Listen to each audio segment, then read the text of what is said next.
સુખદેવજીનું હૃદય પણ ભરાઈ આવ્યું કે મારા પ્રભુ કેવા, અહો બકીયમ સનકાલ કૂટમ, કે જેની પાસે પેલી બકી એટલે કે પૂતના આવી પ્રભુની સેવા માટે નહીં, પ્રભુને મારવા માટે. રાક્ષસી છે, કપટ રૂપ લઈને આવી છે, ભગવાનને સુખ આપવા માટે નહીં, ભગવાનને વિષ પાવા માટે. પણ મારા પ્રભુનો સ્વભાવ તો જુઓ. પ્રભુએ એ ન જોયું કે રાક્ષસી આવી છે, પ્રભુએ એટલું જ જોયું કોઈ પણ છે આવી છે તો મારી ગોપીનું રૂપ લઈને. પ્રભુએ એ ન જોયું કે મને વિષ પાવા માટે આવી છે, પ્રભુએ એટલું જ જોયું કે આ પણ એ જ કામ કરવા માટે આવી છે જે મારી યશોદા મૈયા રોજ કરે છે. અને પોતાને વિષ પાવા માટે આવેલી પૂતનાને પણ જેમણે મારીને માં યશોદાની ગતિ આપી, એવી કૃપા મારા પ્રભુ સિવાય કોણ કરી શકે. અને મારા પ્રભુનો સ્વભાવ કેવો, એ માણસની પ્રકૃતિ પણ જોતા નથી, માત્ર કૃતિ જોઈને કૃપા કરી દે છે. કયા ભાવે કરે છે એ પણ જોતા નથી, કરે છે તો ખરા. આટલું જોઈને પણ જે કૃપા કરી દે એ મારા કૃષ્ણ સિવાય કોણ હોઈ શકે. ને જ્યારે આ વર્ણન સાંભળ્યું, આવીને કહે કે આ શ્લોકો તમે જે ગાઈ રહ્યા છો એ કોની રચના છે? એમણે કહ્યું અમારા ગુરુ વ્યાસજીની રચના છે. શિવદેવજીને ખબર પડી કે આ તો મારા પિતાની રચના છે, અને કેટલા સમય પછી આજે પિતાના આશ્રમમાં પુનઃ પધાર્યા, પિતાને વંદન કરી અને વિધિવત આ ભાગવતજીનું અધ્યયન પોતે કર્યું. અને એ પ્રશ્નનો ઉત્તર પણ મળ્યો. અને હવે પ્રશ્ન પૂછાયો, કૃપા કરી બતાવો કે જે પરીક્ષિતને માતાના ગર્ભની અંદર ભગવાનના દર્શન થયા એને બ્રાહ્મણનો શ્રાપ કેમ મળ્યો? કૃપા કરીને આપ અમને એ પ્રસંગ સંભળાવો. અને પરીક્ષિત મોક્ષની કથા કહેવા માટે સૌથી પહેલા આપણને મહાભારત કાળની અંદર લઈ જાય છે. મહાભારતનું યુદ્ધ સમાપ્ત થયું છે. ચારો તરફ લાશોના ઢેર પડેલા છે. એક તરફ ભીમની ગદાથી ઘાયલ થઈને દુર્યોધન પડ્યો મૃત્યુની પ્રતીક્ષા કરી રહ્યો છે. એક તરફ દાદા ભીષ્મ બાણસૈયા ઉપર સૂતેલા છે. ચારો તરફ લાશોના ઢગલા છે.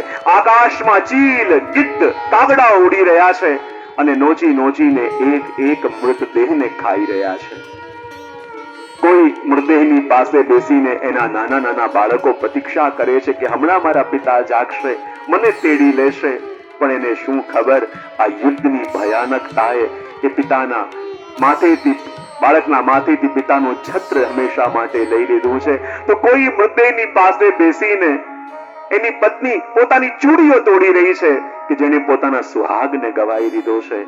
અને આ યુદ્ધની ભયાનકતા જોઈને પાંડવો પણ વિચાર કરી રહ્યા છે કે આ પોતાના જ પરિવારજનોને મારીને આ જે સંપત્તિ મળી એ શું કામની?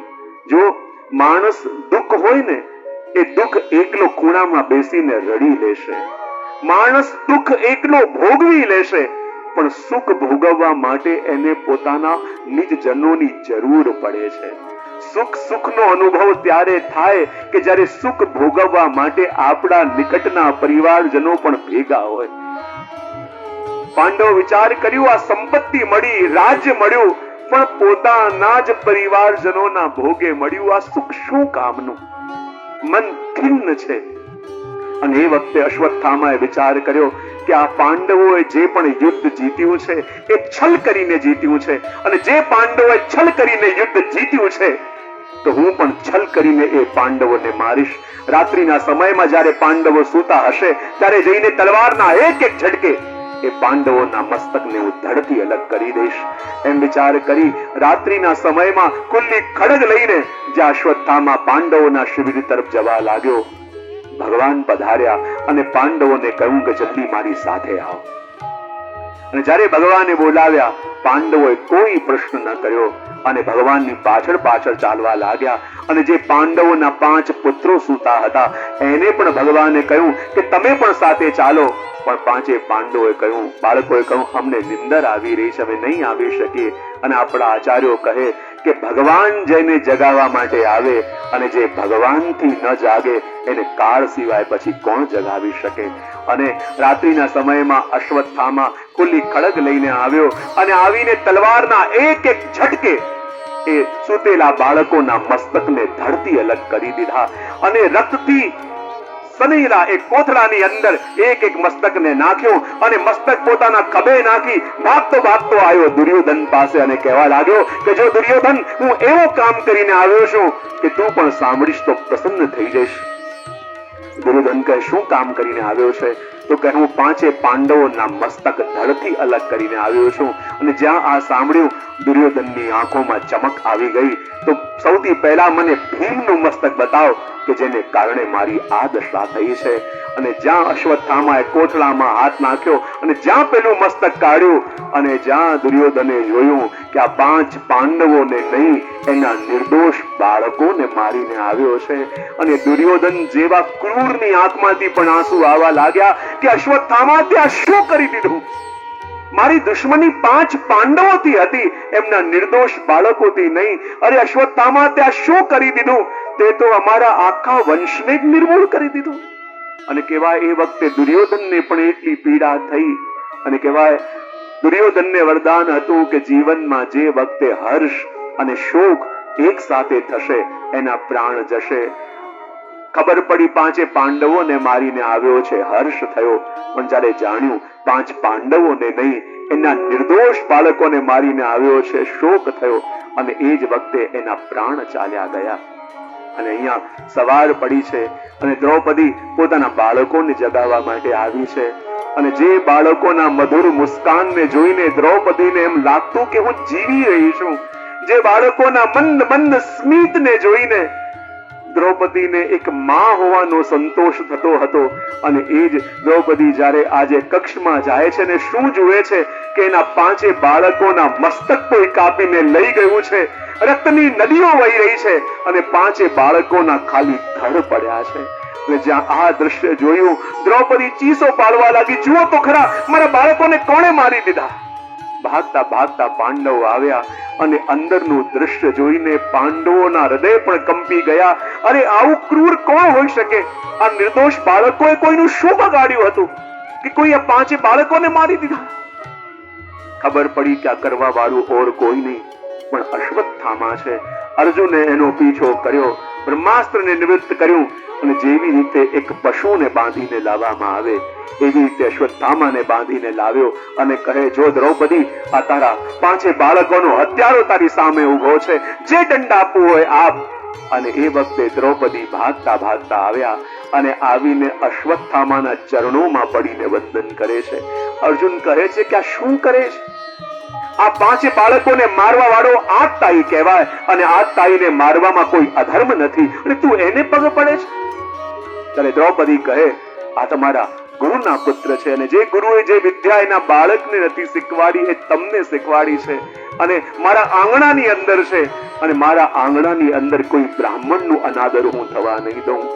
એક પાંડવો કહેવા લાગ્યા, આ તો બાળકોનો હત્યારો આતતાઈ કહેવાય અને આતતાઈને મારવામાં કોઈ અધર્મ નથી, આને મારવો જોઈએ.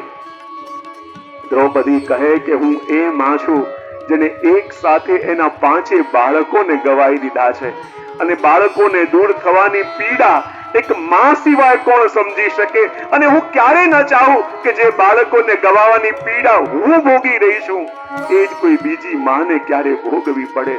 માટે મારા આંખોની સામે આનો અનાદર થવા નહીં દઉં.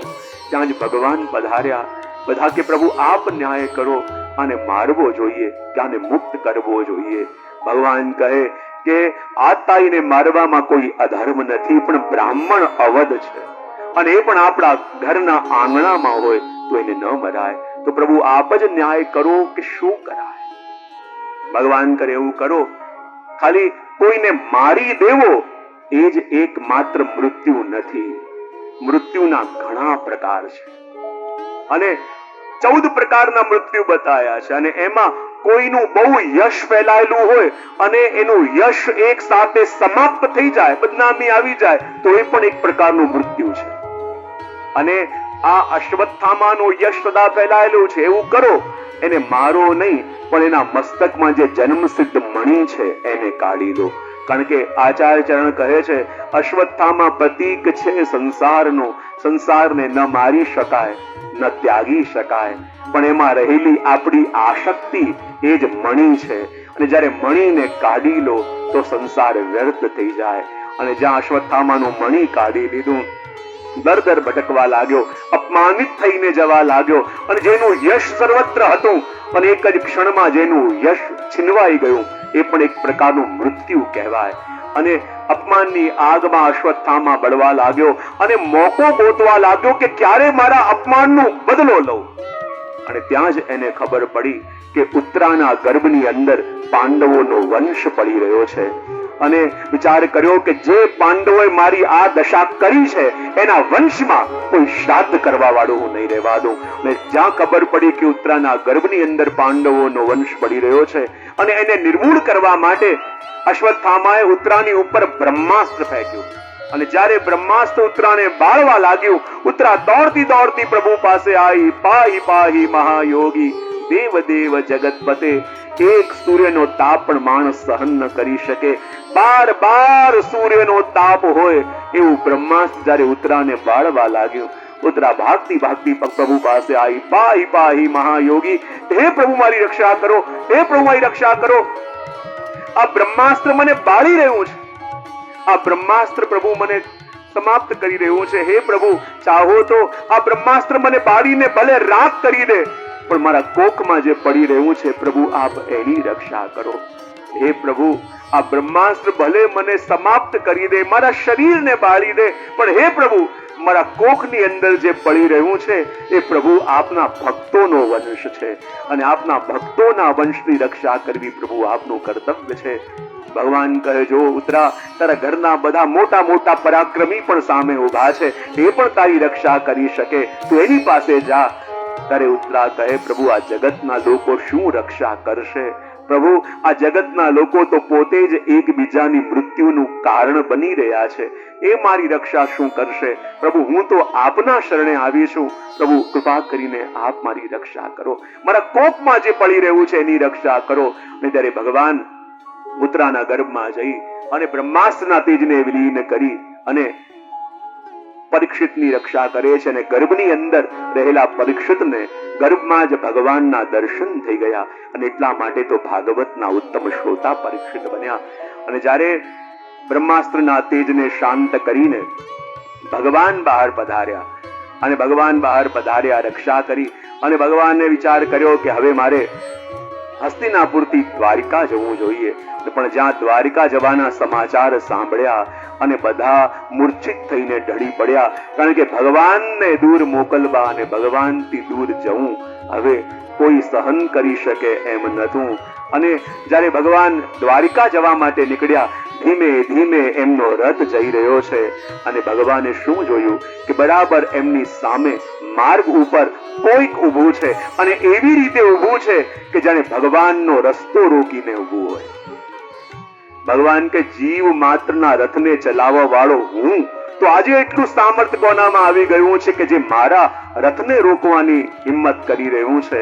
અને ભગવાન કહે, મારા રથને રોકવાની હિંમત મારા ભક્ત સિવાય કોઈનામાં હોઈ ન શકે. અને જ્યાં રથમાંથી નીચે ઉતર્યા અને સામે જોયું તો આજે રસ્તો રોકીને ઉભેલા બીજા કોઈ નહીં, એમના જ કોઈ કુંતાજી છે. અને જ્યાં કુંતાજીને જોયા, ભગવાન પ્રણામ કરવા લાગ્યા કે અરે બુઆ આપ અહીંયા. પણ જ્યાં ભગવાન વંદન કરે એનાથી પહેલા કુંતાજી આજે ભગવાનને વંદન કર્યા. પ્રભુ કહે, અરે આપ તો મારા ફોઈ છો, હું આપનો ભત્રીજો છું, તો મને વંદન કેમ કરો છો? કુંતાજી કહે, હમણાં સુધી હું એમ જ માનતી હતી કે આપ મારા ભત્રીજા છો અને હું આપની ફોઈ છું, પણ આજે હું જાણી ગઈ કે આપ કોણ છો.